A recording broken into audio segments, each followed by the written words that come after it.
Hi, and welcome to Podcash, the portable professional development podcast from Cash. My name's Dawn, and I'm the editor of Cash Alumni, the fastest growing professional network of current and future care and education practitioners. You can join us for free at cashalumni.org.uk and get access to articles from subject specialists, careers advisors, access to job vacancies, and our member benefits scheme. Today I'm chatting to Kirsty and Dan from Skillzminer, which is really exciting because Skillzminer has just become part of the Cash Alumni offer.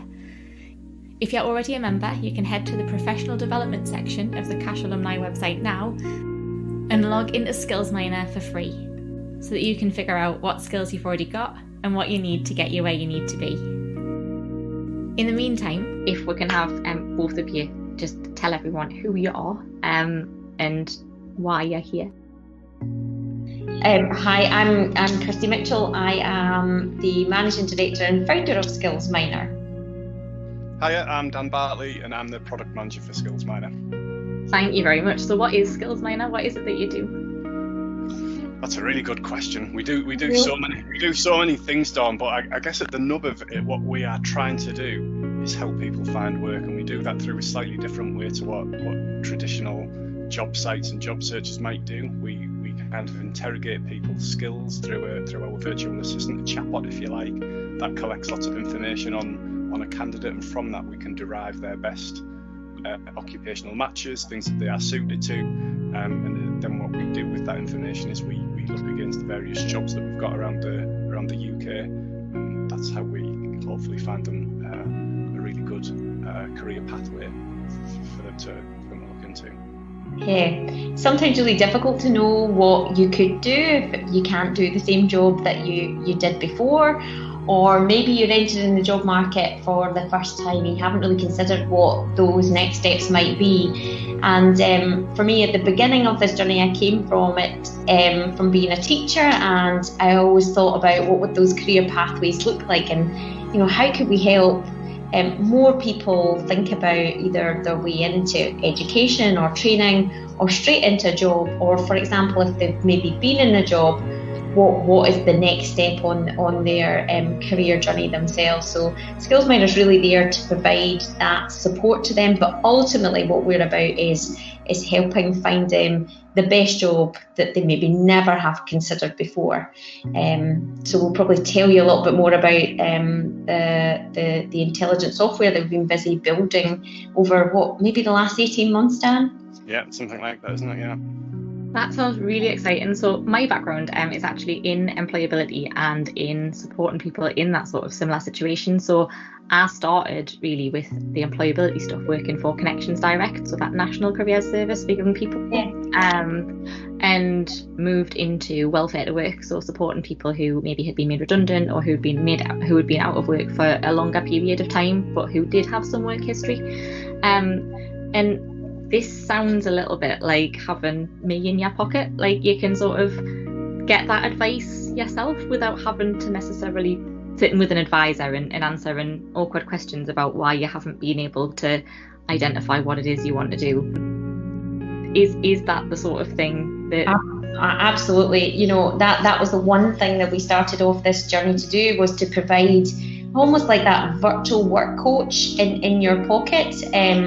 It's intelligence, or if you like, it's brain that we've trained it to understand, is based around occupational behavioural science. So that's the scientific part that we've got, and then it also understands every kind of occupation that you could understand or do, and then does the mapping process between both of those. I mean, I think one of the things, I suppose our journeys echo a little bit there, Dawn. I mean, I've been in employability for kind of 20 years. One of the first programs I was involved with was dealing with helping the real hardest to help people, and seeing the challenges that those people would kind of go through, not just really in terms of the fact that they're often long-term unemployed and had multiple barriers, but more the fact that they couldn't really get across the skills that they undoubtedly had. And the journeys that those guys would go on would often take a good year, 18 months to get them into work.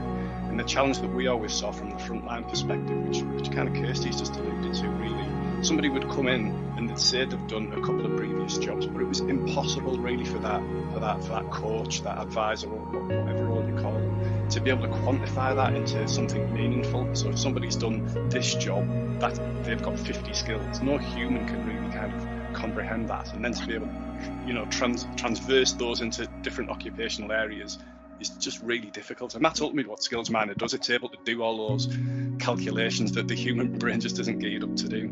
I think what's really interesting about that for me is that when I worked in welfare to work, one of the biggest things that we really had to overcome was that person's barrier about themselves or about engaging with the service. So in that environment, I think when you're sitting with a job coach, possibly having been mandated to talk to them by the job centre, or in the case of young people, by school, being forced to sit with a careers advisor, it's difficult to see your own worth necessarily, or to be the person who is empowered to do that exploration, to say, well, actually, it might sound daft, but I really want to do this over here. In welfare to work, I saw a lot of people that I think had been sort of failed by their childhood in a lot of ways, if that makes sense. Totally. And in the early days when we tested the kind of concept out, particularly with young people that had fallen out of the education system, sometimes their mum and dad had been long-term unemployed. So it really is that kind of blinkered approach to thinking about what is it that I can really do, it is only what I know. And so really what we are trying to do with the virtual coach, with the framework that we've created, and with all that information that we have about occupations and jobs, is being able to show people what their real potential is, and if you like, expose their profile to as many different options that are valid routeways for them with their career pathway. And we want to do that in the quickest time possible. So, really, when you pick up our on our website, or you've maybe used our app in previously, then it takes less than that 4 minutes for us to really start to build up that picture about you. And we're trying to break down those barriers and let people see that really those preferences that they have, those ambitions that they maybe have to move into a particular occupation, and maybe some previous experience, they count, as well as their own innate qualities. I don't know how many times I've met people on various different steps and stages of their journey into work, and they'll maybe discount maybe a hobby or something they do, or something like what you've just said, Dawn, something that they're kind of naturally passionate about, whether that's gaming or whether it's looking after animals, and all of these things. Sometimes people think, well, how would that really relate to me getting a job over here? And it's only when we break those things down and we show them that in real time with the data that we can really evidence what their potential is. That's really difficult to do that for the key worker. So it's not really often the fault of the key worker, is that we have a limited time. We have more people than ever before that need the support of a key worker or a job coach at this particular point in time. We've got more people unemployed, so we need to find faster ways to be able to help more people, or at least to be able to help the organisations that we engage with do that in a more effective and efficient way, so that they can really target the people who need their help the most. Yeah, and I think talking about efficiency and getting things done quickly, it's easy to maybe think that this is less personal, or that it would be harder for people to sort of engage with, if does that make sense, than a person. But I think in my experience, the person is often the barrier. Does that make sense? I mean, I go back to, again, that 20 years ago when I first started off in this game. They just started privatising like the employability sector, and it was really an extension, with all due respect, to kind of Job Centre Plus. So you went from really claiming your benefits, which I think naturally is a benefit for a lot of people, because it's not always something that they want to be publicly talking about, and then taking you in an environment where you're talking about those things as well in a similar environment. And I think just sometimes being able to depersonalise something, which is, I guess, what you're kind of driving at, Dawn, so somebody feels comfortable giving an honest answer, knowing that there can't really be any judgment in place, because it's an algorithm. Ultimately, it might act a bit like it's a person, but I think, obviously it isn't a person, and most people realise that. The chatbot there is just to have the virtual assistants there to make them feel comfortable. And I just think that's really important for some people, that they can be honest and open about something, because it's that principle of garbage in, garbage out. If people don't give the honest answers to either a human or a computer, you're not going to be able to help them in the most effective way. Yeah, and I sometimes think that when I was teaching as well, is that your pupil or student, they want to please, so they want to tell you what they think that you want to know, and often that they're skewing that to whatever particular role that might be, and that was also another thing that I found in the very early stages of looking at this, and where the breakdown in communications really existed. And it wasn't, like even filling out a CV, or filling out that job application form. They were trying to make themselves fit into maybe sometimes a square in a circle, or vice versa. And I definitely understand that. I think for me, one of the great things about sort of removing a person from that sort of careers discussion is that it's really tempting as someone who wants to please, or for example, if you're mandated to be somewhere and really you have to please, to look at what the most realistic job is, rather than what actually is going to give you that long-term job satisfaction and is actually what you want to do, what your actual aspiration is. And one of the things that used to be really frustrating for me working in welfare to work is I would meet some amazing people who could literally have done anything that they wanted, but they didn't know that. And because they maybe hadn't had any recent paid work experience, but had maybe instead been caring for their mum who had multiple organ failure or something that they just took in their stride and was just part of their life, and didn't necessarily place the value on that they should as a career, or as a job that they were filling. Mm-hmm. They didn't recognise how wonderful they were, and actually how many employers would take those transferable skills that they hadn't even realised that they'd had, to give them that pathway to where they wanted to be, and would come into appointments and say, oh well, I'll just look for something in a shop. And if you want to work in retail and you want to follow a retail pathway, that's great, but actually if you could be managing a care home because you've got this experience, and 10 years ago you did X, Y and Z thing in an office environment and whatever, it's the completely wrong place for you to be pointed towards. But your human careers advisor or your human job coach would never know if you didn't have the relationship already to be able to share that sort of possibly negative experience if your care responsibilities have recently ended, for example, or and I think that depersonalisation could be really helpful for a lot of people in actually just identifying what their skills are and how far they could go with the skills they've already got.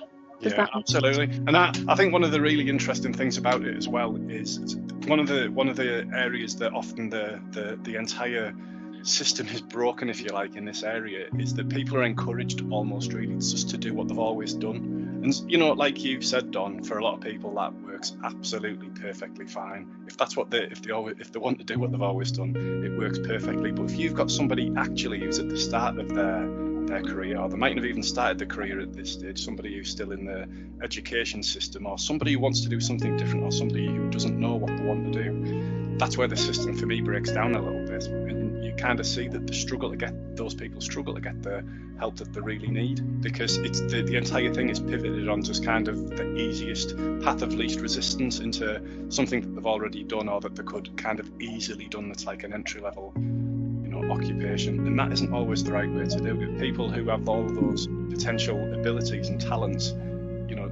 we hope that in some small way that we can bring that out and point to people that this is something that you can do. We're not going to falsely set aspirations and say that you can do that tomorrow, but with that pathway approach, that we hope that we can point people into something more of a career rather than just like a short fix job, And it's so hard today, as if it wasn't hard enough before. But, that really, the different dimensions of supply and demand in the job market right now has absolutely turned upside down and inside out of late.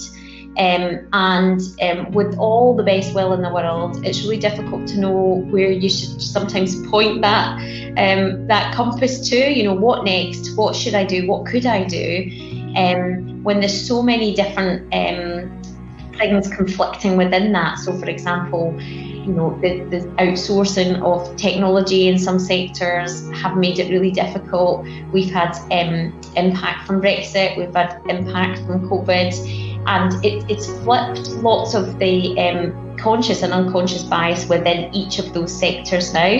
And actually, in some ways, before maybe it was always that aspiration to become the white collar worker. It really, we've been outside clapping and cheering for those blue collar, pink collar workers that have made such a huge difference to society of late. That there's maybe never been a better time before to really try and break down those barriers about maybe our own bias about what our potential is in the sector, or actually what it means to enter into that sector anyway as a career pathway. And if you've got a natural aptitude to it, well, it's always that thing that I said as a teacher, if you shine and you love what you do, then you're going to be naturally really successful at it anyway. And that success is what you make it. And ultimately, it's about being really happy in life. It really is about breaking that down and showing people what are the steps to getting there, or just really what is my potential. And again, even the way that employers title the jobs that they have, sometimes these are so new, so different, and we've not yet really invented all the jobs that we will go on to do. I don't know what the latest stat is, but young people today will end up with maybe what it used to be, sort of 10 plus different types of jobs in their career as they move forward, and not all of them are titles that are known. So if we're not looking at the title and we start to look at skills and what combinations of those skills really mean, then that's where we really unlock that untapped talent that exists. And it's really interesting talking to both of you, actually, because you're talking about young people a lot, Kirsty, but a lot of the things that you're talking about I see very much in that sort of middle-aged cohort of people that I used to work with. So, for example, people who started off expecting to have a job for life, whether they've been in a career for 30 years, and actually then have been made redundant, or in the case of when I worked in Ashington, the coal board didn't exist anymore. So there were a lot of men and women who were in their 50s, late 40s, who had never considered that they might have to look for another job. And the last time they applied for a job, they literally just turned up and said, I'm looking for some work. And actually the changes in the job market and the way that you have to sell your skills, and actually, especially, I suppose, that there is that very British thing of not wanting to brag, or not wanting to tell people how wonderful you are, and people are having to get a little bit better at that. And whilst younger people sometimes have that support through college or school or that sort of career service that's going to visit, a lot of people who expected to be sorted haven't got any of that help, or it's very difficult to ask for it when you're a professional or you've got X number of years of work history. It can be hard to say, I don't know how to do this. Like, I've never had to fill in an application form, like in this box where it asks us of things, do I just say CCV, and being able to identify transferable skills and look at your job work history and see actually where else you might be able to go and which skills will get you there, I think would really have benefited some of those, especially the gentlemen that I worked with, for example, who'd had those industrial careers in the coal board, to be able to see that it wasn't the end of the road and that there were other options for them, and it wasn't just a case of we're telling them that to get them off benefits.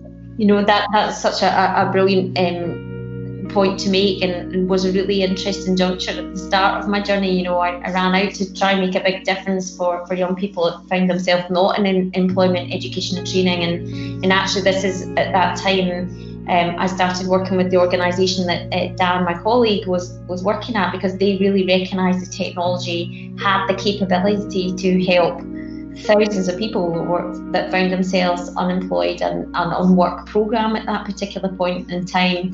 And that was really the bridge that we made into working with lots of different people from all different age groups, because we realised that technology had the ability to appeal to them, because really it was just about having that conversation with the virtual assistant.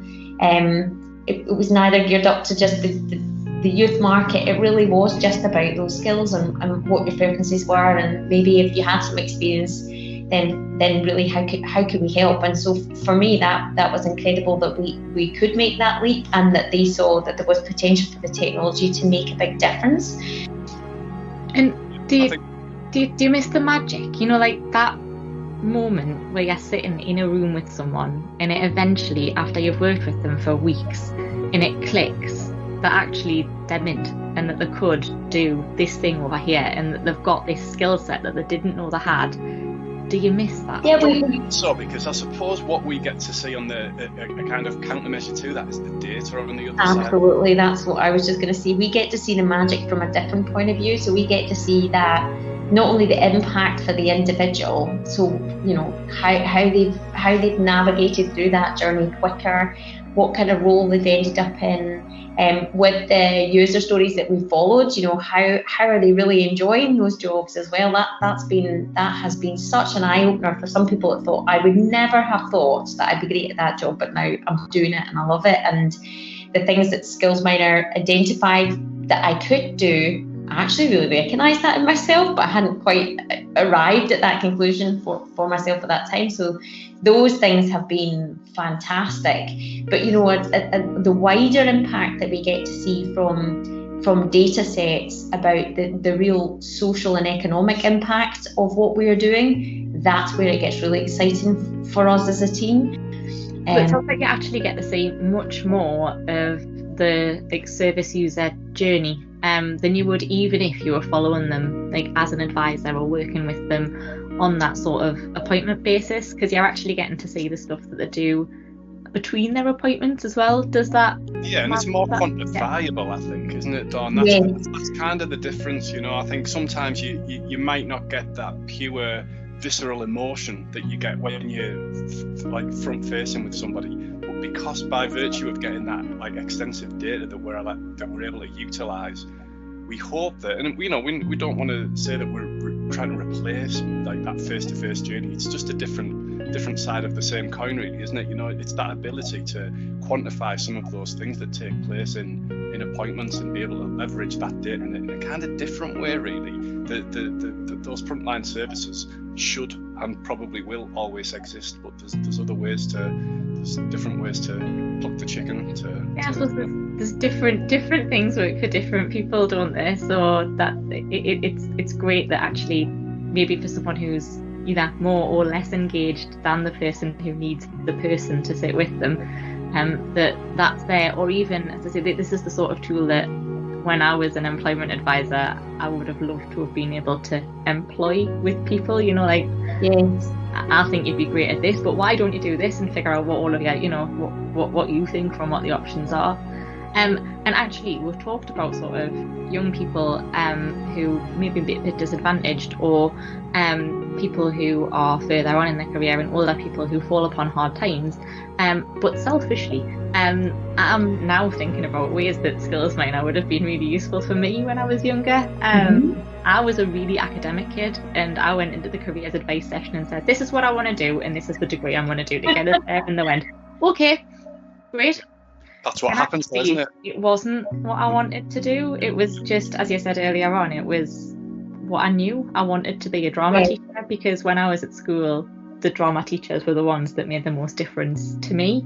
Yes. When someone had actually sat us down and explored that with us, there was a lot there that actually had nothing to do with being a drama teacher, or the skill set that was involved in that maybe it would have been better for us to go down a social work route way, or to look at, you know, these jobs that I hadn't even considered existed.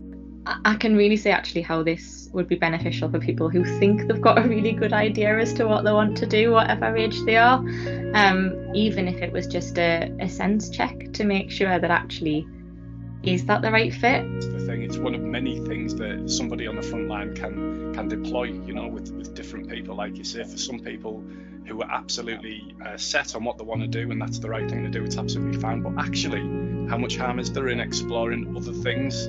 I think one of the things that we've probably learned this year, haven't we, 9 months ago, we probably wouldn't have thought that people who loved working in hospitality or travel or whatever would have had any reason to doubt that or doubt how long term those jobs would be. But now obviously all of those people and many more obviously have had to unfortunately rethink some of those things, and it's the same probably from some of our generations with shipbuilding and all of those type of things, the heavy industry that's declined over the last 20 years or 30 and 40 years. I think now more than ever this year's taught us that you probably need to have a bit of a plan B. You can't just rely on doing something that you've done previously. Brilliant. So where can people find Skillzminer if they wanted to find out more about you, and then not someone who's going to be able to use the service through the Cash Alumni website? You can find out about us on our LinkedIn page, or alternatively you can look on our website as well, which is www.skillzminer.io. Excellent. Thank you so much for your time. You've both been absolutely wonderful. And thanks to you at home. We hope you enjoyed this episode of Podcash. Don't forget, for more great content tailored to everyone in the care and education sectors, you can join our membership network, cashalumni.org.uk. It's free to join and you'll get access to articles from subject specialists, careers advice, job vacancies and our member benefits scheme. If you'd like to feature on a future episode of Podcash, please get in touch with us through the contact details on the Cash Alumni website. Until next time, take care.